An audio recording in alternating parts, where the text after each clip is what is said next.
দোয়ার কথাও প্রমাণিত হাদিসের মধ্যে, যেটা আমাদের সাইদুর রহমান শাহ হুজুর বললেন যে নামাজ ছাড়া শুধু দোয়া, এটাও আছে। আবার 2 রাকাত স্বাভাবিক নফল নামাজের মতন 2 রাকাত নামাজ পড়া, এটাও সাহাবের। আবার অতিরিক্ত তাকবীরের সাথে বলবার কথাও বিভিন্ন জায়গায় আসছে। আমরা যেভাবে পড়বো, আল্লামা মুফতি কিফায়াতুল্লাহ দেহলভী রহমাতুল্লাহি আলাইহি ওনার কিফায়াতুল মুফতির মধ্যে যেভাবে বিবরণ দিয়েছেন সেই আলোকেই পড়বো। আসল বিষয়টা হলো যে আমরা নিজেরা নিজেদের গুনাহের ক্ষমা চাওয়া, এই বিষয়টা। বর্তমান সময়ে আমরা ওয়াজ নসিহত অনেক করি এবং অনেক শুনি। প্রত্যেকটা ওয়াজ, প্রত্যেকটা নসিহত অন্যদের জন্য বন্টন করে দিই, নিজের জন্য কিছু রাখি না। সবগুলো অন্যদের জন্য। যদিও খতিব সাহেব গোশের ওয়াজ করে, তো আমি আমার প্রতিবেশীর জন্য বলে দিই, এটা তো সে গোশ করে আমার জন্য না। যদি গান বাজনার ওয়াজ করেন, তাহলে এটা আরেকজনের জন্য বন্টন করে দিই। যত কথাই বলেন, আমরা অন্যদের জন্য বন্টন করে নিজেরা খালি হাতে মসজিদ থেকে চলে যাই, এরকম নসিহতের ময়দান থেকে চলে যাই। আর সাহাবায়ে কেরামের আদত ছিল, রাসূল করিম সাল্লাল্লাহু আলাইহি ওয়াসাল্লাম কোন গুনাহের কথা আলোচনা করলে সাহাবায়ে কেরাম মনে করতেন যে এই গুনাহ আমার মধ্যেই আছে, বেশ কম এতটুকু। তখন আল্লাহর নবী নসিহত করতেন, সাহাবায়ে কেরাম শুনতেন। এখন উলামায়ে কেরাম নসিহত করে, আমরা শুনি। এজন্য তো হযরত হানজালা রাদিয়াল্লাহু তাআলা আনহু আল্লাহর নবী মুনাফিকের সিফাত নিয়ে আলোচনা করছেন। উনি নিজে বলছেন যে আমি মুনাফিক হয়ে গেছি, মুনাফিক হয়ে গেছি, অথচ উনি পাক্কা মুসলমান ছিলেন। হযরত আবু বকর রাদিয়াল্লাহু তাআলা আনহুর সাথে দেখা, ওনারও একই অবস্থা।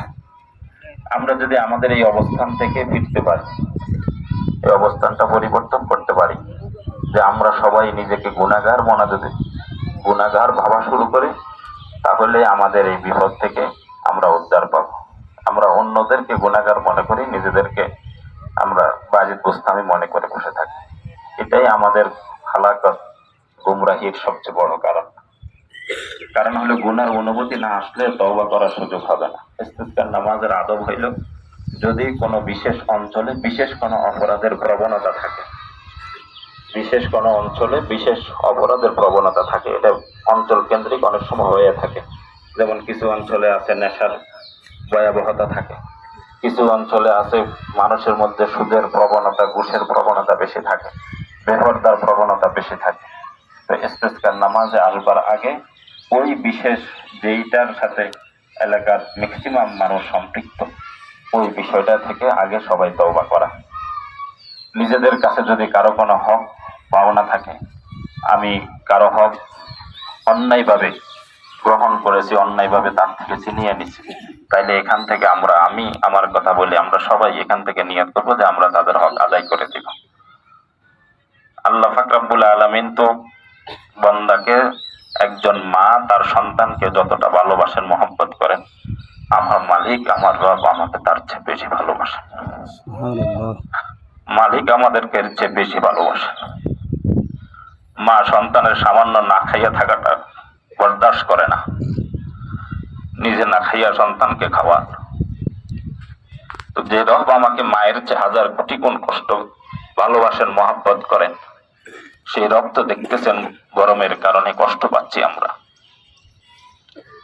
সেই মালিক দেখতেছেন আমাদের কষ্ট হচ্ছে, এটা মালিকের তো অজানা নয়। এরপরও বৃষ্টি আসতেছে না কেন?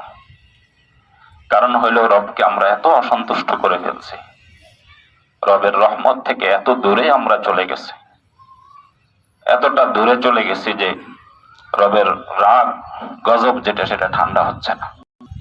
আর ঠান্ডা মাত্র হলে করা, নিজের অন্যায় স্বীকার করা। আমরা 2 রাকাত নামাজ, স্বাভাবিক নফল নামাজ পড়বো, এরপর একটা খুতবা হবে। ইমাম আবু ইউসুফ রাহমাতুল্লাহ 2 খুতবার কথা বলছেন, কিন্তু মুফতাবিহি কাউল অনুযায়ী খুতবা কোনো কোনো জায়গায় 2 খুতবা হয়ে থাকে। একটা খুতবা মুখতাসার খুতবা হবে, এর উপরে দোয়া হবে। দোয়ার মধ্যে নিজেদের চাদর থাকলে এটাকে পাল্টানোর কথা আসছে। সাধারণত দোয়া আমরা এইভাবে করি, ইস্তিসকা এবং শাদীদ মাসাইবের ক্ষেত্রে ওলামায়ে কেরাম লিখছেন যে এইভাবে করা মুস্তাহাব। এইভাবে করলে হয়ে যাবে, হবে না তা না, তবে এইভাবে করা মুস্তাহাব। মাথার থেকে উপরের দিকে উঠাবো না, সামনের দিকে যতটুকু সব প্রসারিত করা যায়। এটা হলো ইস্তিসকার নামাজের নিয়ম। নামাজ এখানে পড়লাম, চলে গেলাম, আবার নিজেদের আগের জিন্দেগিতে ফিরে গেলাম। তাহলে এই ইস্তেসকার নামাজ আমাদের খুব বেশি পরিবর্তন করতে পারবে বলে মনে হয় না। রোদের মধ্যে খোলা জায়গা দাঁড়াইয়া রবকে ডাকতে আসছি, তার মানে আমাদের সবার অনুভবে আসছে যে আমি আপনি আমরা সবাই অপরাধী।